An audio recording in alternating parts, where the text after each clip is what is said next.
95-річна схімонахиня Серафіма Гачевська з Приборжавського, який образ вона несе в собі для русинів низ.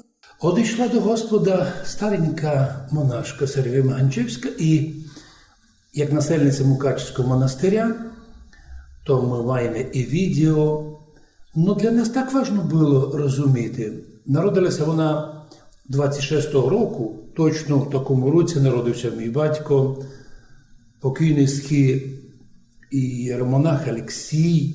То ті люди, котрі попали у перепис Чехословакії 31-го року, але не попали ще в перепис 21-го року Чехословакії, коли був перший державний перепис.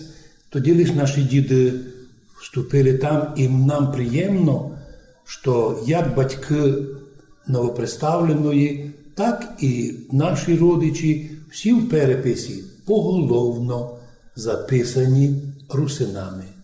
Русини великої, славної, угорської, карпатської, пізніше Подкарпатської Руси, як Республіки Русинів, Республіки Національної, у составі Чехословакії, яка у 1938 році превратилася в федеративну державу трьох національних держав – Чехії, Словакії, Подкарпатської Руси.